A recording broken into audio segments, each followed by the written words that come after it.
I think I'm live. Let's see. Hey, I am live.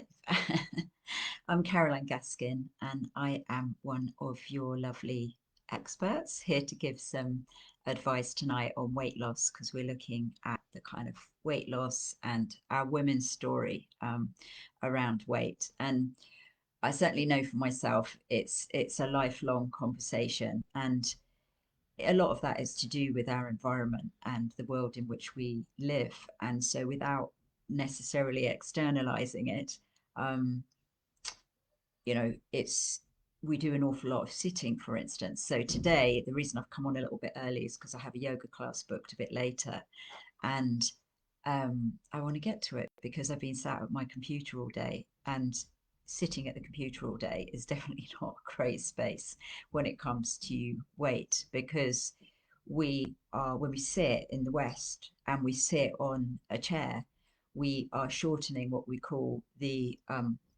muscles really at the tops of your legs. And you've got two things that go on. You've got the iliopsoas muscle, which is inside your pelvis, and it goes from the top of the back of your pelvis to the front of your pelvis. That gets shortened when we sit down.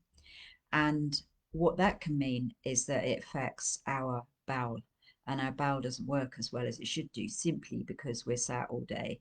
Really, as humans, we're meant to walk around, lie down to go to sleep, and we're meant to squat when we sit. So when you go to other countries where they don't have enough money to have a lot of chairs, you'll see that people are squatting down to prepare food, to eat, to wash their clothes. Squatting is part of life, particularly when you go to countries like India. So it became, I mean, historically, the only people with chairs would have been, the pontiff and the king, and this idea of the throne. We glamorize, we idealize, we idolize even the position of the throne, the position of the chair. And when we talk about the throne, I'm going to mention it even in terms of our toilet.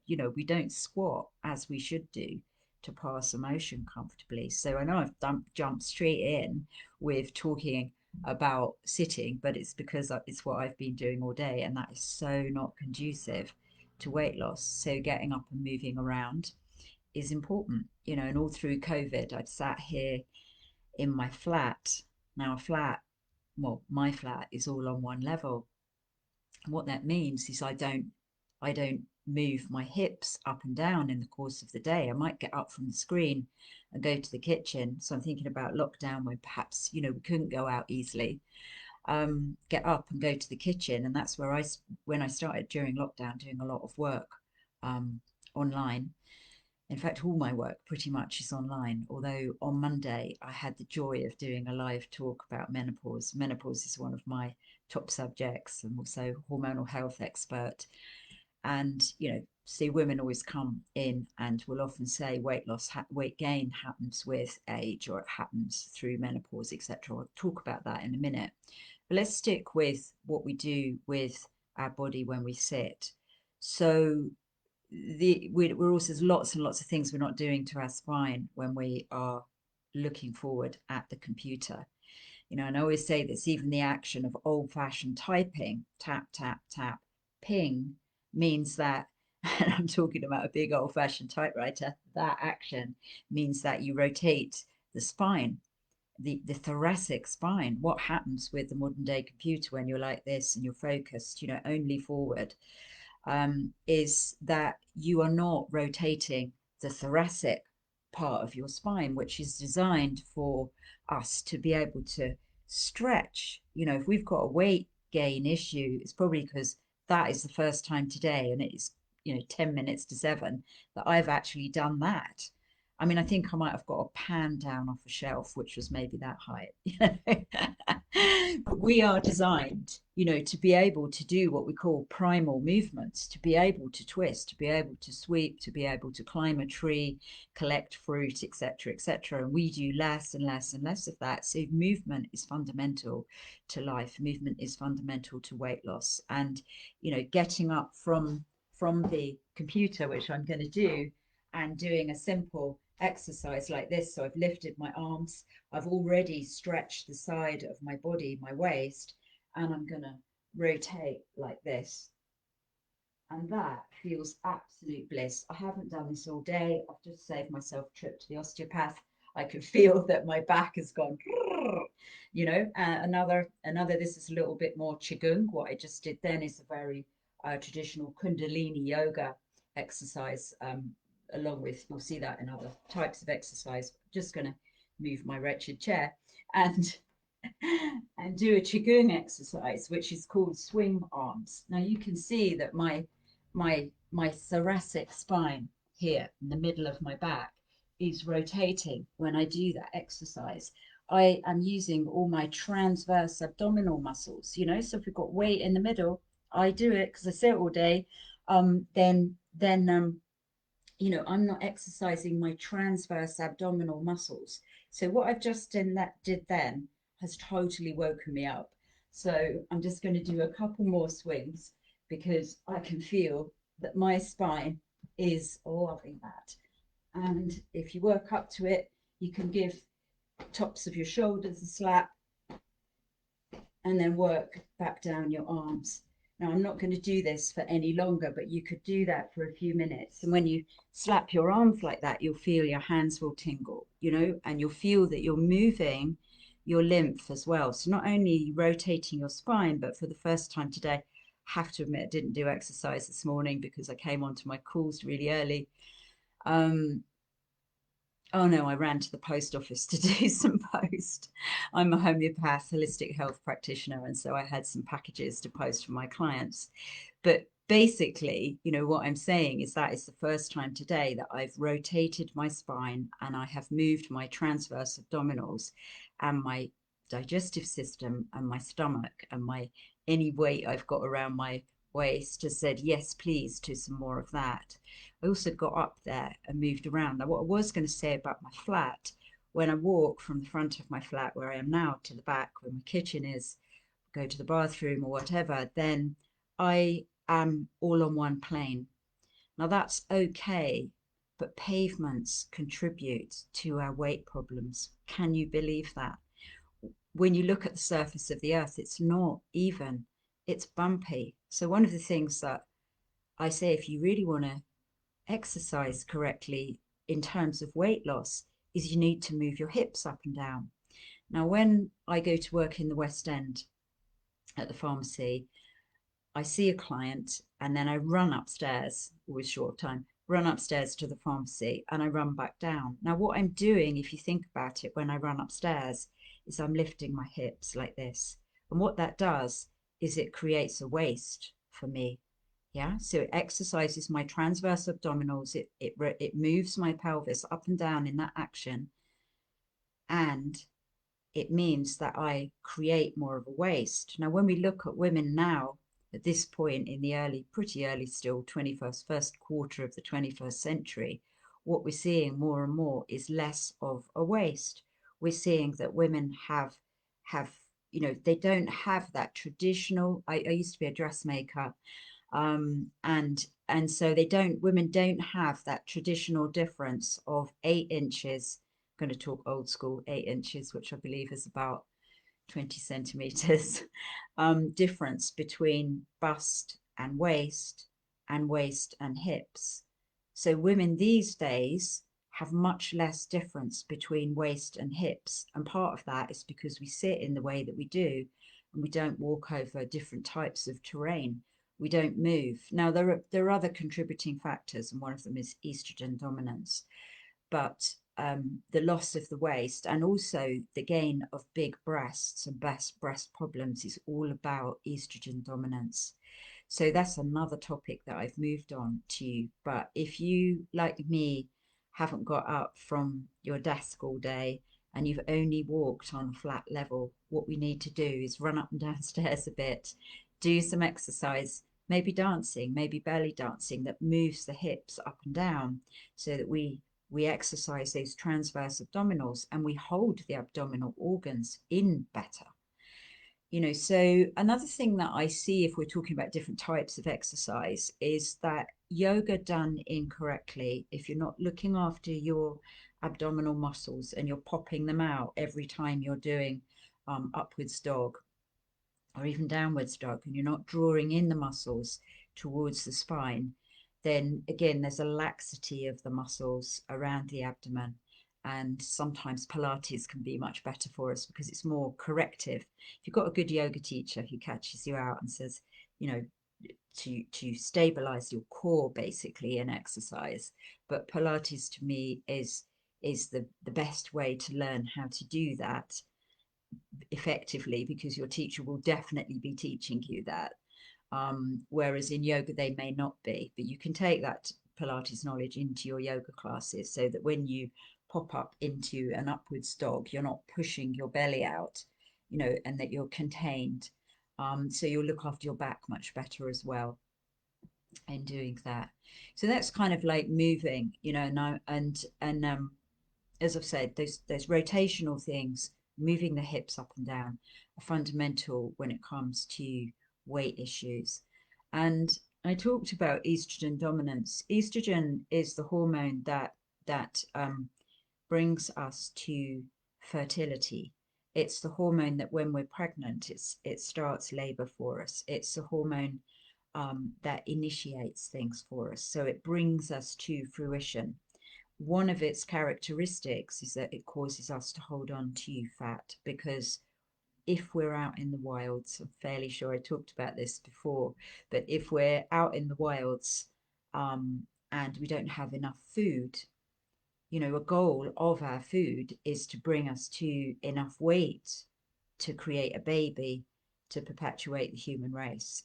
So estrogen has a very functional role for us in terms of being strong enough, being big enough to make a baby. If we don't have enough food, then our periods will stop. And that's classic with things like, anorexia, sometimes with bulimia, but particularly so with anorexia, which is probably the only time in our society where we see women underweight enough to lose their periods. The other situation actually where that occurs can be in young women who are training very hard as dancers.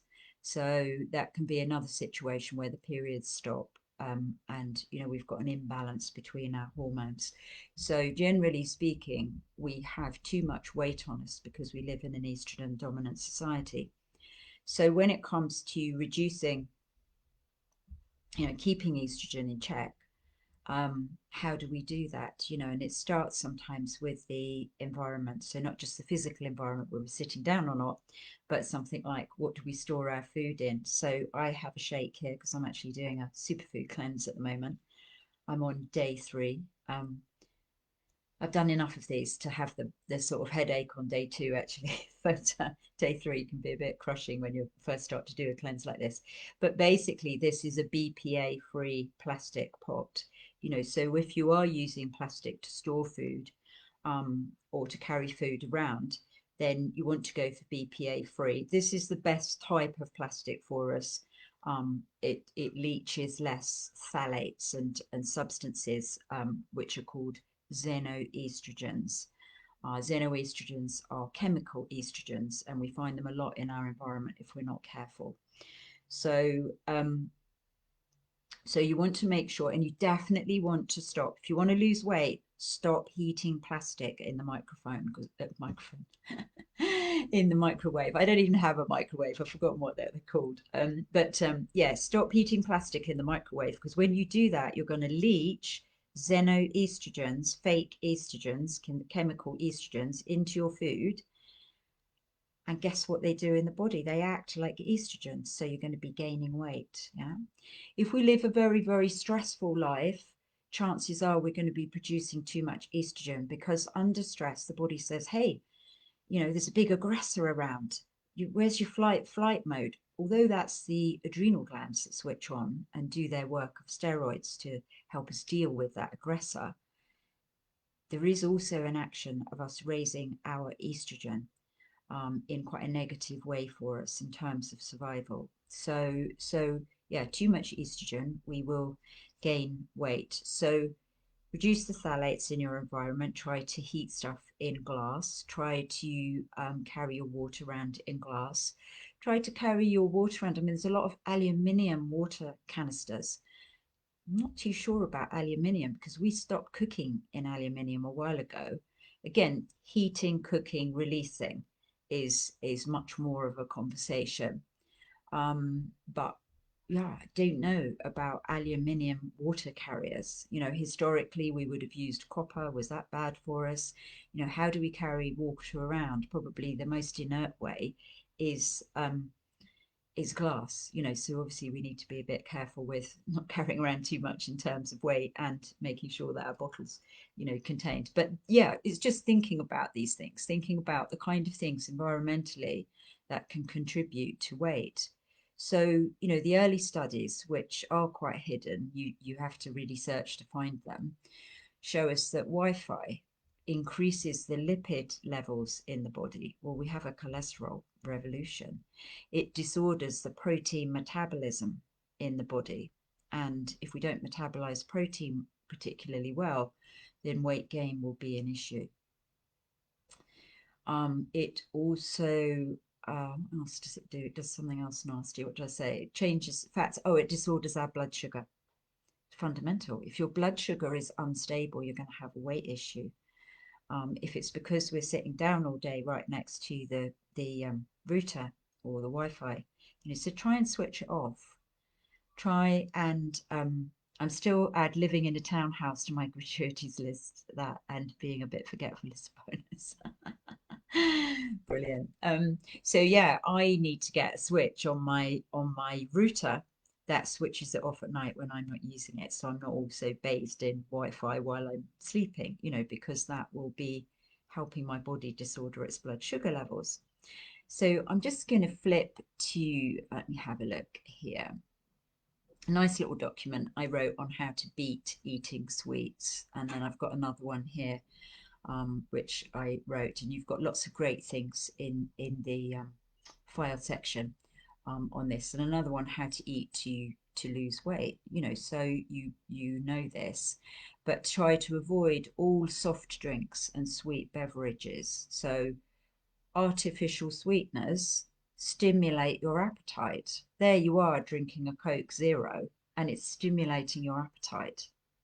It's the very reason you're drinking it is so that you are not having sugar, presumably. Plus, it's got lots of nasty toxins. It is a nasty toxin. It's actually, you know, artificial sweeteners were designed by the military as a nerve toxin. So they were designed as a weapon, a warfare weapon, a nervous system numbing agent. That is what artificial sweeteners are. And they have a whole host, if you go and look them up, a whole host of adverse health things. So actually better to do something like have some water and put a slice of fruit into it. So you've got the flavor, you've got a bit of sweetness coming through, you know, a slice of watermelon, slice of orange, much better for you. Let's have a little look at my, oh yeah, ditch fruit juices as well. Go for fresh pressed juices. So much better for us. So that's, you know, first thing in the morning, um, thinking about what's a great way to start the day. Half a lemon in water on waking, preferably warm water, will stimulate the liver to begin to do its work, will stimulate your digestive enzymes to begin to do their work. So, you know, weight loss or not, that is a fantastic way to, you know, whether you're actively on a weight loss program or just generally, that is a fantastic way to start your day. So, half a lemon in hot water as your first port of call. Drink white tea or green tea. White tea is not tea with milk in it, but it is the tips of the tea plant. And it's similar to green tea, but it has even more antioxidants in it. So antioxidants help us to beat or get rid of cell damaging free radicals from chemicals. So antioxidants is raw food, fresh food, you know, very likely steamed food is full of its antioxidants still, and that will help you beat cell damaging free radicals, which come in from all sorts of in places, not just chemicals, but environmental pollutants, heavy metals, etc., etc. So drinking an antioxidant drink or a herbal tea that has some detoxifying properties, or uh, those pucker teas are great. There's lots of those that are really helpful. I like things like the turmeric gold that's got turmeric in it, which is anti-inflammatory, and some of the green teas. They also do one turmeric active, which doesn't have the green tea in it. So a lot of people say to me, I don't like green tea, it's bitter. If you make it with water that is 80 degrees C, 70 degrees, 80 degrees C, it will taste so much better, and you'll be releasing those antioxidants rather than destroying them with boiling water. And then, in the morning, if you can, follow with that fresh pressed vegetable juice. Ditch the packaged juice. If you can press your own juice, and if you can have it as a ratio of something like, 3 to 5 vegetables, like ginger and turmeric, for instance, the vegetables, um, carrots, beetroot, amazing combination, maybe a stick of celery, and then add in an apple. So you've got that kind of sweetener, if you like, or a handful of berries. But try to keep the ratio about 3 to 1, or 5 to 2 when it comes to vegetables to fruit in your juice in the morning. And another little tip, because we tend to breed our fruit and vegetables these days, or our fruits in particular, to be sweet in flavor. We breed them to be more juicy and to be sweeter in flavor. Try to only eat organic oranges, grapes, and bananas, because they are bred to be sweet rather than nutritious. Um, and just bear in mind that those are the sweeter fruits. So apples, blueberries, etc., might be much better for you. And I never drink commercial fruit juice. When you stop drinking it and you haven't drank it for a few months, you'll be just like, that stuff is vile. So go for fresh pressed. And if you're lucky enough to live near, a great juice bar, just go in, have a great juice every day and chat to them. But keep it green. Great way to start the day is something like you as well. There's a couple of things that most women need to do. Now we can talk about women through and food through our menstrual cycle, but a great way to start the day is to be conscious that you should be having some protein before 10 a.m. Now that could be a small glass of kefir, which is protein dense. It's got lots of bifidus bacteria in it, which will help you. A diversified gut will help with weight loss. So a small glass of bifidus in the morning is such a great kefir with its bifidus rich, in terms of probiotics, is protein. It will help you absorb B vitamins that fight stress, and it's been proven to defeat cholesterol. So if you've got a high cholesterol issue, a glass of kefir every day is a great idea. So something like mashed avocado on some sourdough toast, or a little bit of goat's cheese. That would be a great way to start your day. Flavor it with a bit of oil rather than butter, although I do love grass-fed butter, is amazing. Most women need actually to add in more fats, and definitely get into understanding that fats will help you, good quality fats will help you lose weight. Get rid of canola, get rid of corn oil, get rid of rapeseed oil, because they increase what are called puffers, polyunsaturated fats. They are not good for us. What we need is a good balance of essential fatty acids across the 3, 6, and 9 omega range that come from things like cold pressed oils, but definitely ditch the oils I just mentioned, because they will be contributing to weight issues. Um, Try to have some fiber. So when I mention that slice, even if it's just one slice of organic sourdough toast, the sourdough is better for us because, again, that's helping diversify the gut flora. Many women are very sensitive to yeast.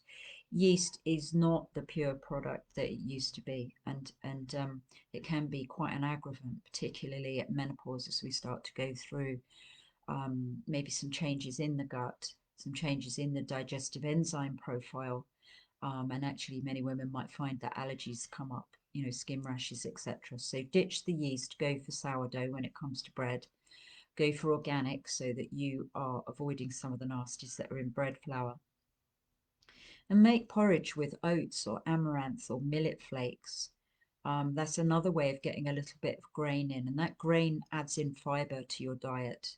So fundamental. Make your own granola. I can share a nice granola recipe, and just you don't need much, just a dessert spoonful really on some kefir and some fresh fruit or some stewed fruit or some rehydrated fruits like figs, dates, etc. They're really, really rich in minerals. They're a fantastic way to start the day. So you can have a mixture of stewed fruit, fresh fruit, dried fruit. All of those will really help your gut in so many different ways. That is a fantastic way to start your day. And then, really make sure that you hydrate well, that you do drink that 2 liters of water and make that water filtered or spring water, so your body's not dealing with um, chlorine, fluoride, and any other trace elements in the water which are not good for you. If you are filtering your water, you're probably taking the minerals out of it. So you do need to be perhaps thoughtful, mindful that you might want to add minerals back in. And I see a lot of mineral deficiency, particularly as we move into pre, peri, and true menopause. And obviously, we're trying to avoid osteoporosis. So things like ionic minerals can be very helpful, and they also are full of electrolytes. What you're looking for as a source material for those is things like humic acid, fulvic acid, and ocean trace minerals. Those can be great. So I've given you a lot of information there, and I've kind of ended up with the food conversation because it's really good sometimes not to start with the food conversation. Learning to de-stress, learning to move, learning to use the breath is a fundamental way to detox. I did bring these in actually. I'll share a video below about dry skin brushing with a dry brush, a natural bristle brush before you shower or bath.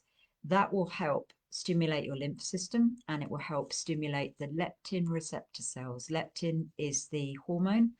It's called the skinny hormone, and you want that to be working well for you so that fat is tidied away and not stored in your body. So skin brushing every day will really contribute to weight loss. This is a lot of reasons why I didn't want to just talk food, because it's very easy for us, because of the nature of our society, to just go, well, I eat less food, I'll lose weight. A whole load of other things contribute to weight gain, and a whole load of other things can help us with weight loss.